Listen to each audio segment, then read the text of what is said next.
Let's Mike Nari News.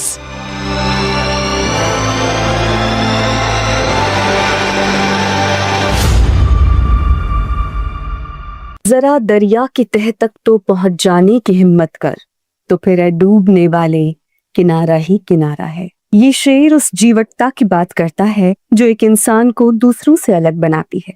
ये वही जज्बा है, हिम्मत है, जो खुद में भरोसा लाता है और फिर दुनिया को जीत कर ही चैन लेता है।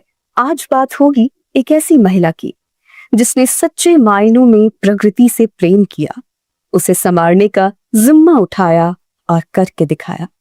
सालूमारदा थिमक्का, जिनका जन्म आज से लगभग 100 साल पहले 1911 में कर्नाटक में हुआ था। एक आम भारतीय ग्रामीण लड़की की तरह उनका भी जीवन चल रहा था। उस जमाने में पढ़ना लिखना जरूरी नहीं माना जाता था, इसलिए वो अनपढ़ ही रही। कम उम्र में विवाह हो गया और आसपास के इलाकों में मजदूरी का वो साधारण काम करने लगी। ये तो सामान्य सी कहानी है ना। फिर ऐसा क्या हुआ कि थिमक्का बन गई ट्री वुमन ऑफ इंडिया? हुआ यूं कि शादी के कुछ वर्षों बाद भी जब उन्हें संतान नहीं हुई, जो उस दौर की शादियों और महिलाओं के जीवन का एक जरूरी अंग समझा जाता था, तब थिमक्का और उनके पति ने निर्णय लिया कि वो अब पौधे लगाएंगे और उन्हें ही अपनी संतान की तरह पालेंगे। थोड़ा असाधारण है ना? बस यही तो होती है साधारण से असाधारण की शुरुआत। सिर्फ एक निर्णय और शुरू हो जाता है बदलाव का सफर। थिमक्का और उनके पति ने पेड़ों की कलमें तैयार करनी शुरू की। पहले वर्ष में 10 कलमें तैयार की गई और उन्हें पास के गांव कुडूर के पास 4 किलोमीटर की दूरी तक लगाया गया। दूसरे वर्ष में 15 और तीसरे वर्ष में 20 पौधे लगाए गए। इन पेड़ों को लगाने के लिए उन्होंने अपने सीमित संसाधनों का ही उपयोग किया। ये दंपत्ति 4 किलोमीटर की दूरी तक 4-4 बाल्टियां पानी ले जाकर पौधों को सींचते थे। इन पौधों को चरने वाले पशुओं से बचाने के लिए कांटेदार झाड़ियों की बाड़ लगाकर सुरक्षित भी करते। ये सिलसिला चलता गया और जीवन की लय बनता गया। 4-4 किलोमीटर तक पानी ढोकर ले जाना, पौधों को जानवरों से बचाना, कांटेदार झाड़ियों से बाड़ लगाना, सब कुछ उन्होंने अपने सीमित संसाधनों से किया। पौधों को ज्यादातर मानसून के मौसम में लगाया गया ताकि उन्हें बढ़ने के लिए पर्याप्त वर्षा जल मिल सके।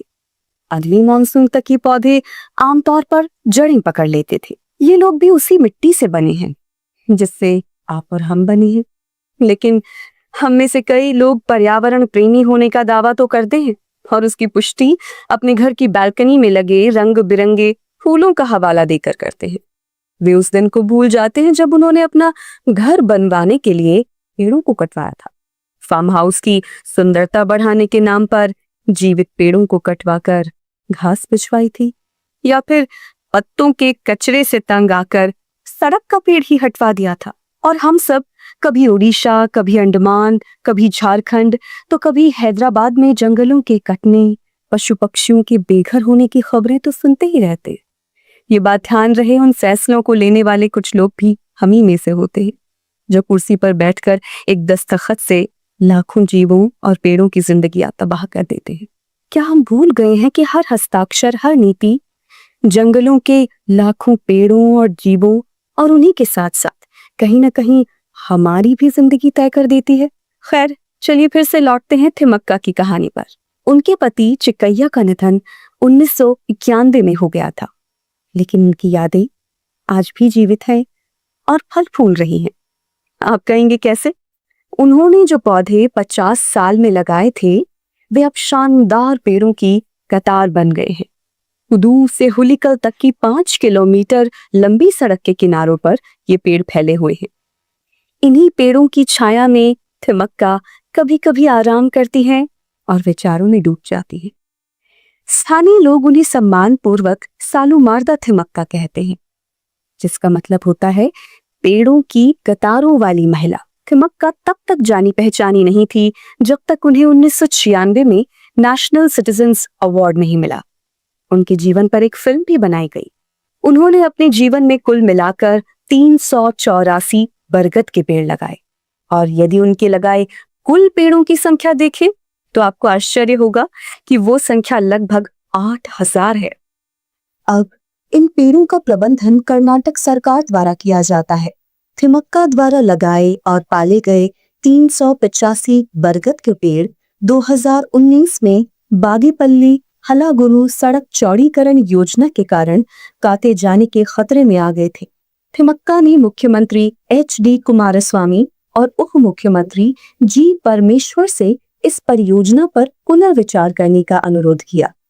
नतीजा ये हुआ कि सरकार ने 70 साल पुराने इन पेड़ों को बचाने के लिए वैकल्पिक उपाय खोजने का निर्णय लिया। थिमक्का आज भारत में कई इफॉरेस्टेशन कार्यक्रमों में आमंत्रित की जाती है। वो अन्य सामाजिक कार्यों में भी भागीदारी रखती है, जैसे अपने गांव के सालाना मेले के लिए वर्षा जल संचयन हेतु एक टंकी का निर्माण कराना। उनका एक सपना ये भी है कि वो अपने पति की स्मृति में गांव में एक अस्पताल बनवाएं, और इस उद्देश्य से एक ट्रस्ट भी बनाया गया है। थिमक्का हमसे ज्यादा साधन संपन्न नहीं थी, लेकिन उनमें थी इच्छा शक्ति, साहस और प्रेम। और उन्होंने ये नहीं सोचा कि मैं अकेली क्या कर सकती हूँ, बल्कि उन्होंने सोचा जो मैं कर सकती हूँ वो क्यों ना करूं। आज वो सिर्फ एक महिला नहीं है, वे प्रतीक है समर्पण का, हरियाली का और आशा का। चलिए उनके जीवन से हम कुछ सीखें। हर साल एक पौधा लगाएं और उसे पालें भी। प्रकृति को संतान की तरह अपना। कब तक प्रकृति सब अत्याचार सहकर भी हमें आश्रय देती रहे? एक कदम हम भी चलें और सोचें, क्या हम भी थोड़े से थिमक्का बन सकते हैं? उनके असाधारण कामों को देखकर और उसे लोगों तक पहुंचाने के लिए ही 1999 में उनके नाम एक डॉक्यूमेंट्री भी बनाई गई, जिसे साल 2000 के international film festival of India में दिखाया गया। उनके काम को भारत सरकार द्वारा नेशनल सिटीजन्स अवार्ड और 2019 में पद्मश्री से सम्मानित किया गया। और कितनी प्यारी बात है कि ये सम्मान लेने के बाद सानू माता थिमक्का अम्मा ने राष्ट्रपति भवन में भी पौधा लगाया। उनकी पद्मश्री लेते हुए जो तस्वीरें आप देखेंगे, उनमें वे राष्ट्रपति महोदय को सर पर हाथ रखकर आशीर्वाद देती नजर आती है। यही वो सरलता है जो उन्हें अलग बनाती है, जो उनसे ऐसा काम करवा देती है जिसकी कल्पना करना भी शायद अधिकतर लोगों के वश में नहीं होता। नमस्कार। आप सुन रहे थे let's mike more than radio. Follow कीजिए हमें हमारे सोशल मीडिया प्लेटफॉर्म्स पर। It's time for news. It's time for more than radio.